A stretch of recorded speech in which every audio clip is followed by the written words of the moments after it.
नमस्कार दोस्तों, welcome to Bihar civils. मैं हूं आलोक सिंह और आज के इस वीडियो में डिस्कस करेंगे 22 नवंबर 2021 के Bihar current affairs national and international events के साथ। जी हाँ, बहुत ही इम्पोर्टेंट वीडियो होने वाला है और इस सीरीज़ का जो हमने शुरुआत किया, इसका जो पहला वीडियो हमने लॉन्च किया उसको आपने काफ़ी अच्छा प्यार दिया है। तो इसी तरह से अपना प्यार, अपना सपोर्ट बनाए रखिए। आपके लिए मैं क्वालिटी लेक्चर वीडियो लेते आता रहूँगा, ठीक है। तो अगर आप बीपीएससी की प्रिपरेशन कर रहे हैं, सीडीपीओ, बिहार एसआई, बीएसएससी या बिहार के दूसरे एग्ज़ाम्स की प्रिपरेशन कर रहे हैं, तो ये पूरा सीरीज़ आपको फॉलो करना है। ये सीरीज़ पूरा साल आपको प्रोवाइड किया जाएगा, ठीक है। पूरा साल ये प्रोवाइड किया जाएगा, सिर्फ एग्ज़ाम तक ही नहीं बल्कि पूरे साल ये सीरीज़ डेली रेगुलर बेसिस पे आपको प्रोवाइड किया जाएगा। तो चलिए without any further delay let's start. और हर वीडियो का पीडीएफ आप इसके डिस्क्रिप्शन बॉक्स से डाउनलोड कर लेना, ठीक है, बिल्कुल फ्री ऑफ कॉस्ट, कोई पैसा नहीं। Which product of Bhojpur is to get GI tag यानी कि जोग्राफिकल इंडिकेशन। भोजपुर के किस उत्पाद को जीआई टैग मिलना है, तो वो कौन सा उत्पाद है, कौन सा वो प्रोडक्ट है भोजपुर का। भोजपुर है बिहार का एक ईस्टर्न डिस्ट्रिक्ट, ठीक है, बक्सर के करीब में ये भोजपुर डिस्ट्रिक्ट पड़ता है। तो यहाँ का एक बहुत ही फेमस मिठाई है, स्वीट्स है, खुरमा। जी हाँ, option B is the correct answer. और ये खुरमा काफ़ी टेस्टी होता है बिकॉज़ मेरी मौसी भोजपुर में रहती हैं, तो वो जब भी आती हैं तो वो ये वाला मिठाई लाती हैं, तो काफ़ी बढ़िया रहता है, टेस्टी रहता है। तो इसको जीआई टैग मिलने का मतलब है कि इसको एक स्पेसिफिकेशन मिल जाएगा कि ये पर्टिकुलर क्षेत्र में पाया जाता है, इसका एक ब्रांड हो जाएगा खुरमा का, ठीक है। तो ये हो गया। हाल ही में नाबार्ड नाबार्ड आप लोग जानते होंगे। नाबार्ड जिसको बोलते हैं national bank for agriculture and rural development. और तो नाबार्ड के जो चीफ जनरल हैं, चीफ जनरल मैं बात कर रहा हूँ, चीफ जनरल याद रखिएगा, डॉक्टर सुनील डॉक्टर सुनील कुमार। इनकी अध्यक्षता में, इनकी प्रेसिडेंसी में एक मीटिंग हुई। उस मीटिंग में डिसाइड किया गया कि सिर्फ खुरमा ही नहीं बल्कि बिहार के सीतामढ़ी ज़िले में पाया जाने वाला बालूशाही और भोजपुर का खुरमा और नालंदा का बावन बुट्टी और ये गया का स्टोन स्कल्पचर, इन चारों को जीआई टैग मिलना चाहिए, ठीक है। तो ये मीटिंग में पूरा डिसाइड हो चुका है कि इन्हें अब ये एप्लीकेशन भेजा जाएगा सेंटर को कि इन्हें जीआई टैग देने के लिए। ये पूरा प्रोसेस प्रक्रिया के बाद ये इसको जीआई टैग मिल जाएगा, ज्योग्राफिकल इंडिकेशन इसे मिल जाएगा। हालांकि मैं आपको बता दूं कि बिहार के ऑलरेडी 14 ऐसे आइटम्स हैं, 14 ऐसे प्रोडक्ट्स हैं जिसको पहले से ही जीआई टैग यानी कि ज्योग्राफिकल टैग मिल चुका है। उनमें से मैं कुछ का नाम अगर लूं तो जैसे भागलपुर का आपको पता होगा, जर्दालू जर्दालू आम, ये भागलपुर का है। मुजफ्फरपुर का आपको शाही लीची पता होगा। इस सब को क्या है कि मिल चुका है जीआई टैग। उसी तरह से आपको मगही, बिहार का मगही पान काफ़ी फेमस है और इसको भी जीआई टैग मिल चुका है। सिलाव खाजा काफ़ी टेस्टी है। आप नॉर्मल जो खाजा खाओ और ये सिलाव खाजा खाओ, आपको फ़र्क पता चलेगा। बहुत टेस्टी है सिलाव खाजा और इसको भी जीआई टैग मिल चुका है। मधुबनी की पेंटिंग आपको पता होगा। मधुबनी पेंटिंग के लिए इस बार दुलारी देवी को दिया गया है पद्मश्री अवार्ड, ठीक है, जो कि भारत का 4th हाईएस्ट सिविलियन अवार्ड है। अब मधुबनी पेंटिंग भी जीआई टैग इसको मिल चुका है। सिक्की आर्ट है, एक सिक्की कला, ठीक है, उसको भी जीआई टैग मिल चुका है। तो इन सब चीज़ों को पहले से ही बिहार के ये सब जो भी प्रोडक्ट्स हैं इनको जीआई टैग मिल चुका है, और कुछ यहाँ पे भी अभी लाइन में है जिसको जीआई टैग जल्द ही मिलने वाला है। हाँ, और एक साथ और एक चीज़ और को बिहार का जीआई टैग मिलने, बिहार का मखाना काफ़ी फेमस है। जी हाँ, तो बिहार के मखाना को भी जीआई टैग जल्द ही मिलने वाला है, इसकी भी मीटिंग हुई है, तो ये भी याद रखिएगा। अच्छा, नाबार्ड का हमने अभी बताया, तो नाबार्ड के चेयरमैन कौन है फ़िलहाल? हम चेयरमैन की बात कर रहा हूँ, नहीं कि चीफ जनरल की। हमने अभी चीफ जनरल सुनील कुमार को बताया कि उनकी अध्यक्षता में ये मीटिंग हुई थी, लेकिन नाबार्ड के चेयरमैन कौन हैं ये भी बहुत इम्पोर्टेंट क्वेश्चन सवाल हो सकता है। इनका नाम है गोविंद राजुलू चिंतला, ये हैं चेयरमैन। ठीक है, और नाबार्ड किस मिनिस्ट्री के अंडर आती है पता है आपको? ये पूछा जा सकता है, फाइनेंस मिनिस्ट्री के। ठीक है, भारत के फाइनेंस मिनिस्ट्री के अंडर ये नाबार्ड जो ऑर्गेनाइजेशन है ये आता है। और अब तक आपने लाइक नहीं वीडियो किया तो ज़रूर लाइक कर दीजिए, इससे हम क्या होगा कि यूट्यूब हमारे वीडियो को प्रमोट करेगा और हमें इससे थोड़ा मोटिवेशन मिलेगा। नेक्स्ट क्वेश्चन देखते हैं, which Bihari is awarded with major Dhyanchand Khel Ratna award 2021? तो एकमात्र बिहारी है जिसे 2021 के मेजर ध्यानचंद खेल रत्न से सम्मानित किया गया है, वो बिहारी हैं Pramod Bhagat. Option C is the correct answer. ये बिहार के हाजीपुर से बिलोंग करते हैं। हाजीपुर कहाँ है? वैशाली में। हाजीपुर से आपको कुछ याद आ रहा है? हाजीपुर ही है तो head quarter of eastern central zone, जो रेलवे का 18 जोन है ना, रेलवे पूरा 18 जोन में बटा है, तो एक जोन का जो हेड क्वार्टर है वो बिहार के हाजीपुर में है, तो ये भी याद रखिए। और हाजीपुर वैशाली में, ठीक है। अच्छा, प्रमोद भगत जो हैं ये कौन सा खेल खेलते हैं? प्रमोद भगत एक्चुअली में ये प्लेयर हैं, खिलाड़ी हैं, तो पैरा बैडमिंटन प्लेयर हैं। क्या हैं? बैडमिंटन प्लेयर हैं, और जिन्होंने हाल ही में पैरा टोक्यो ओलंपिक जो हुआ था 2020 का, जो 2021 में कंडक्ट हुआ, उसमें इन्होंने गोल्ड मेडल जीता था। जी हाँ, और पैरा ओलंपिक्स में भारत को कितने गोल्ड आए थे टोटल मिलाकर? तो भारत को टोटल एक्चुअली टोटल 19 मेडल थे भारत को, और मे बी 5 गोल्ड थे भारत को। ठीक है, उसमें एक प्रमोद भगत का भी था, तो ये भी बहुत इम्पॉर्टेंट है एग्ज़ाम पर्सपेक्टिव से। और बिहार के एक और प्लेयर थे पैरा एथलीट, वो थे शरद कुमार, ये हाई जंप के खिलाड़ी हैं। और शरद कुमार इस बार जो पैरा ओलंपिक था उसमें इन्होंने क्या जीता था? ब्रॉन्ज। ठीक है, इन्होंने ब्रॉन्ज जीता था, और इनको इस बार जो भारत सरकार ने अर्जुना अवार्ड से सम्मानित किया है, अर्जुना अवार्ड। तो पूरे देश भर में जो मेजर ध्यानचंद खेल रत्न अवार्ड है, जो कि भारत का हाईएस्ट स्पोर्टिंग अवार्ड है, ये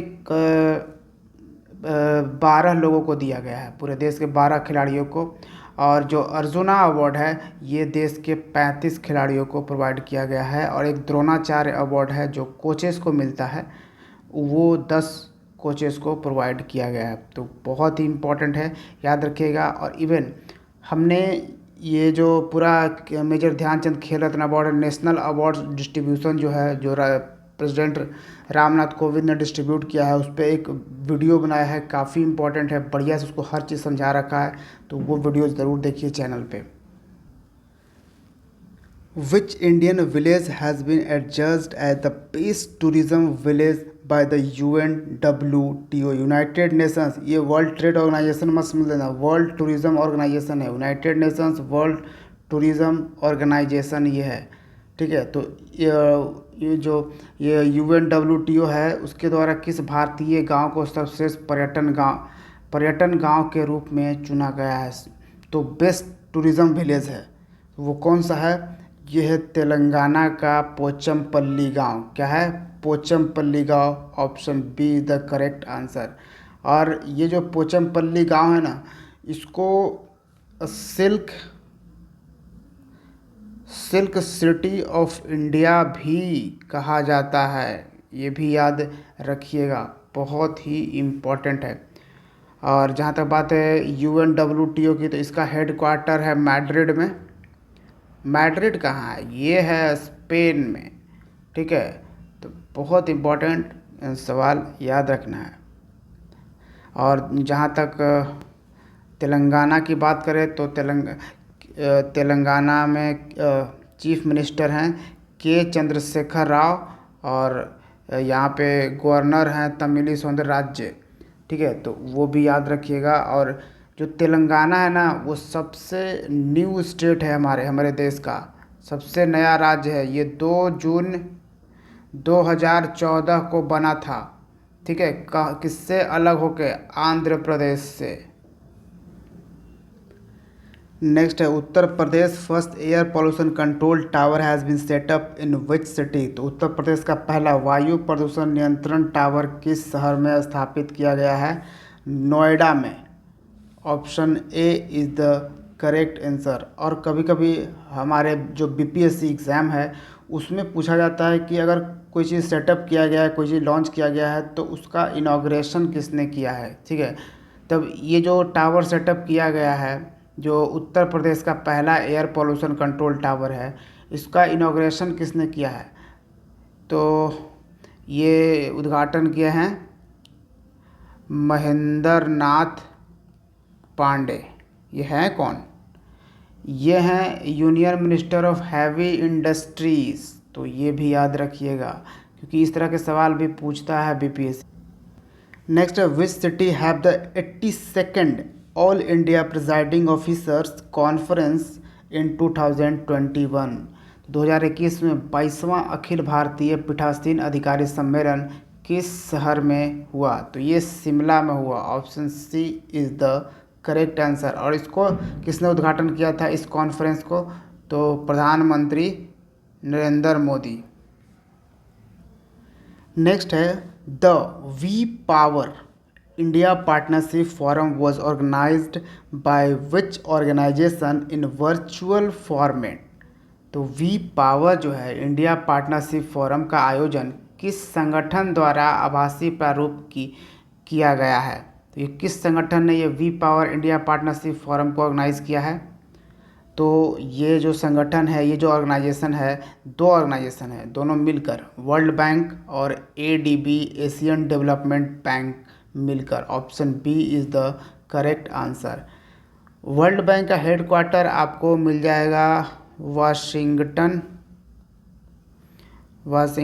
DC, जो कि है USA में। ADB का हेड क्वार्टर आपको मिलेगा मनीला में। वो कहाँ पे है? फिलीपींस में। फिलीपींस की राजधानी है मनीला, और USA की राजधानी है वाशिंगटन DC। ठीक है, ये भी याद रखिएगा। नेक्स्ट है revamped Rezang La war memorial was inaugurated in which state और UT। तो पुनर्निर्मित रेजांगला युद्ध स्मारक का उद्घाटन किस राज्य केंद्र शासित प्रदेश में किया गया है? तो काफ़ी इम्पोर्टेंट रेजांगला वॉर की बात करी जा रही है, रेजांगला युद्ध की बात करी जा रही है। देखिए, रेजांगला बहुत ही इम्पोर्टेंट युद्ध था।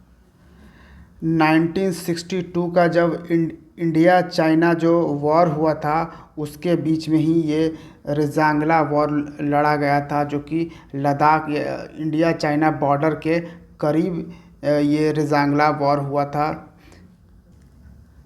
देखिए, जो रेजांगला है, रेजांगला एक पास है, दर्रा है, एक माउंटेन पास है। कहाँ पे? नज़दीक में लाइन ऑफ एक्चुअल कंट्रोल के नज़दीक में, जो इंडिया चाइना का बॉर्डर है वहाँ पे। और 1962 में ना भारत का 13 कुमाऊँ बटालियन था। ठीक है, इस बटालियन के जो सोल्जर्स थे वो लास्ट तक लड़ते रहे, अपनी ब्रेवरी का उन्होंने परिचय दिखाते रहे और लास्ट तक लड़ते रहे। पीपल्स लिबरेशन आर्मी को भारत के अंदर घुसने नहीं दिया, यानी चाइनीज़ आर्मी को भारत के अंदर बिल्कुल घुसने नहीं दिया, एकदम से रोके रहा एकदम लास्ट तक। तो इसलिए रेजांगला वॉर जो है ब्रेव सोल्जर्स की याद दिलाता है हमें कि हमारा जो ये ब्रेव सोल्जर्स, जो 13 कुमाऊं बटालियन के जो सोल्जर्स थे, इन्होंने काफ़ी हद तक चाइनीज़ सोल्जर्स को वहीं पे रोक के रखा था।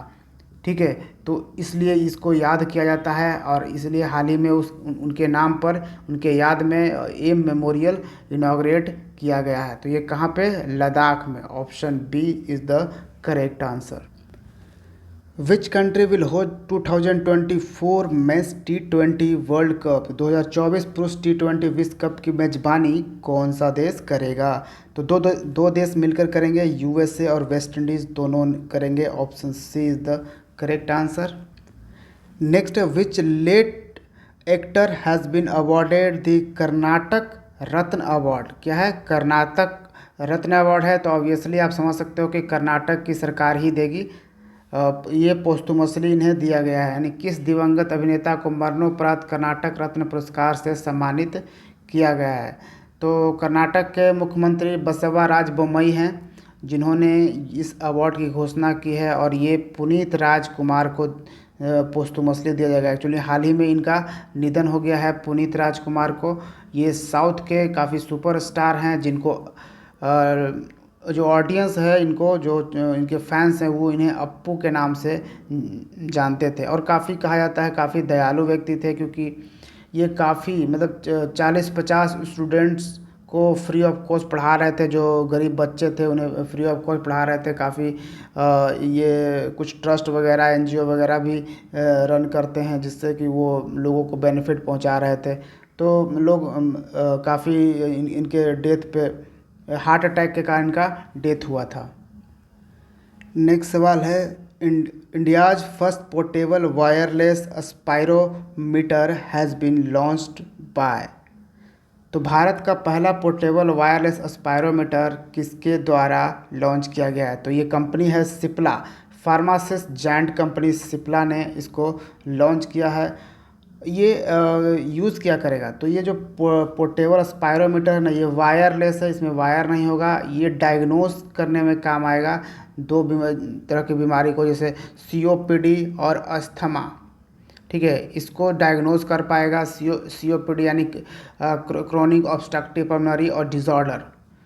तो ये दो बीमारियों को ये क्या करेगा? डायग्नोज कर सकता है। इसमें कोई वायर लगाने की ज़रूरत नहीं पड़ेगी। नेक्स्ट क्वेश्चन है, Novy Kapadia who has passed away recently was a well known sports commentator of which sports? तो नोवी कपाड़िया जिनका हाल ही में निधन हो गया, किस खेल के प्रसिद्ध कमेंटेटर थे? तो जो नोवी कपाड़िया थे फुटबॉल के कमेंटेटर थे। Option A is the correct answer. In fact इन्हें ना वॉइस ऑफ फुटबॉल बोला जाता है। एक्चुअली में वॉइस ऑफ इंडियन फुटबॉल, मतलब भारतीय फुटबॉल के ये आवाज़ थे। कौन? नोवी कपाड़िया, इनका हाल ही में निधन हो गया। और इन्होंने काफ़ी बुक्स भी लिखे थे, जैसे bare foots to boot, the many lives of Indian football among others. तो काफ़ी किताबें भी इन्होंने लिख रखी है। एंड आज का last question, when is world television day observed every year? तो विश्व टेलीविज़न दिवस हर साल कब मनाया जाता है? 21 नवंबर को मनाया जाता है। Option B is the correct answer. याद रखिएगा, सबसे पहले 1996 में 21 नवंबर को ये शुरुआत की गई थी। एक्चुअली में यूनाइटेड नेशन ये मनाता है और यूनाइटेड नेशंस ने पहली बार एक वर्ल्ड टेलीविज़न फोरम 21 नवंबर 1996 को ऑर्गेनाइज़ किया था। तो उसी वक्त से इसको मनाया जाने लगा है वर्ल्ड टेलीविज़न डे। PDF आपको डिस्क्रिप्शन बॉक्स में मिल जाएगा। तो आज 22 नवंबर का ये था Bihar current affairs with national and international events. उम्मीद है आपको पसंद आया होगा। वीडियो को लाइक कीजिएगा, अगर चैनल अब तक सब्सक्राइब नहीं किया तो उसको सब्सक्राइब कीजिएगा। Thank you for watching Bihar civils. See you in the next video. जय हिंद।